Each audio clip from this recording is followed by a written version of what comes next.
and that leads me to this next question that someone posed. And that was, they're asking me, what traditions have I cultivated my light body through? And they mentioned things like the Dzogchen, the Tamil, and the Hindu. And I was going to type an answer out, and I actually started to type an answer out and got interrupted and didn't get to finish it. But then I realized we really should talk about this, because they're naming specific lineages, specific traditions. And these are all, I imagine, the only one I really know on this list, or, well, I'm familiar with the Hindu. I'm not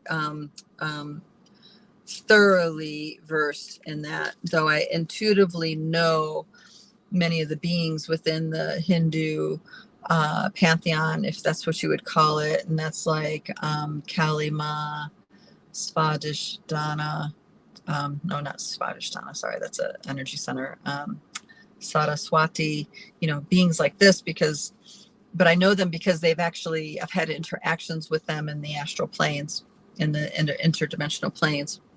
But I don't really know what kind of light body cultivations that practices in my here and now consciousness. I don't really know what those are. Wasn't really familiar with any Hindu transmissions other than the puja, which are the light ceremonies. And then the Dzogchen is familiar, but I don't cognitively know in this body what those practices are. In the Tamil, I don't know. So, and the reason I want to talk about this, because like I was saying, there are many, many highly advanced souls on this planet. Whether they're awake or not is the big question. And the reason why I want to mention this is because what makes a highly advanced soul? All right. A highly advanced soul means you have a light body where you have cultivated mastery within the physical form throughout many different existences. Okay. They could be existences on this particular, the Pachamama realm, in the construct of this particular solar ring, or it could be mastery, masterfulness, self-realization that has happened in other physical realities, like maybe a planet in the Pleiades or somewhere in Andromeda, or what have you. Our light body is the part of us that goes from all of our existences, and it's outside of time and space. So if there is any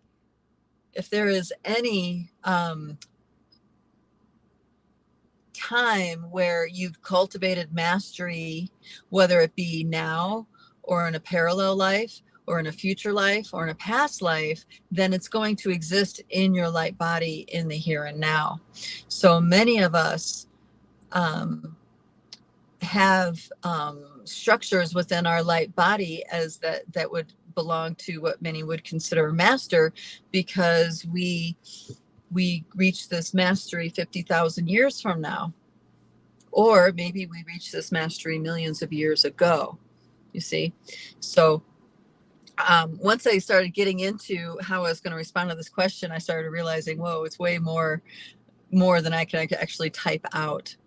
So for me, my understanding of the light body is that we have dormant and active aspects, and you can activate dormant aspects, and you can put active aspects into dormancy depending on the practices you have while you're in the physical form. Our physical bodies are hyperdimensional. They are profound hyperdimensional vehicles. They are not just a meat suit.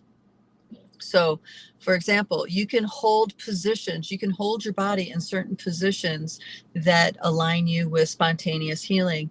You can hold certain positions physically with your body with no mind happening whatsoever and become self-realized. You can activate primal life force energy. You can go into deep altered states and commune with beings in other realms, all because you've positioned your body in a certain way. Okay, so our physical bodies are these exquisite hyperdimensional biosuits, And it's, you know, and as our consciousness wakes up, as our consciousness has realizations, then the DNA dance gets opened up, and then our biosuit has more and more capacities that awaken along with it. So um,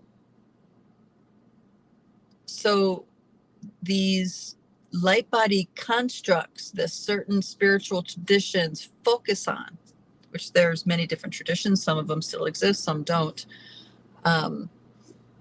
These names that we have is what we understand within the 3D, 4D, and maybe even 5D fields.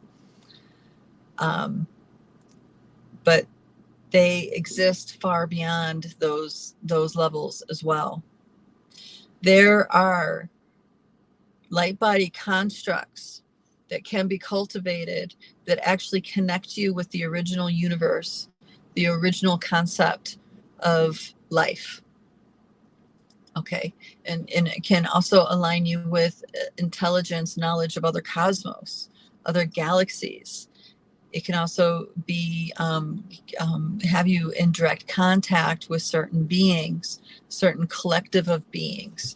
And many of the very well-known collective of beings in this realm are like what we would consider archangels, or the Elohim, or the Anunnaki, the archons. So it can be used in any way, because there truly is no good, bad, right, or wrong. So a lot of our mystery schools in this realm have been infiltrated by archon technology and archon agendas. Therefore, you know, the kinds of constructs that get cultivated within the light body is not necessarily a pure thing. The one tradition that I resonate, I'm sorry, two traditions that I resonate with the most, and I think this is because I've had incarnational experiences as masters in these true traditions, is one, the Toltec. This is why the sorcerers of Dreamtime, the sorcery and Dreamtime is such a prevalent thing in my awareness of how to use it. And I don't mean sorcery in a way of power over dynamics. I just mean sorcery as having power with the cosmic forces of this reality. And then the other one is the Tao. The Tao is, I would say, the main root of the wisdom that I have to share. And I hesitate to say those two traditions out loud, because I don't want to give a false air of authority. Okay. I am not a guru. I am a human that is awakening oneself. I'm activating my light body. I'm doing the work of expanding my consciousness, stepping into levels of memory and immortality, stuff like this. But I am not a spiritual master or leader or guru or anything like that. In fact, I do a 180 as soon as anybody kind of approaches me in that way, because I don't want anybody to give me authority over them. To me, I feel like that's a failure. That's a disservice I'm doing. Okay. I want to help you cultivate a strong energy field, a strong heart, a strong mind, a strong spirit, so you can awaken to your own divinity, your own strength, your own magnificence, and source from that. That is my goal in doing the things that I'm doing. Okay. So what I'm talking about with the Tao, and what I'm talking about with the Toltec and the Immortal Masters, I'm not sharing any of that with the thought of positioning myself to be an authority. Okay. I'm sharing this more so people understand where my experiences come from and why I'm saying what I'm saying. You know what I mean? Please let me know that this makes sense.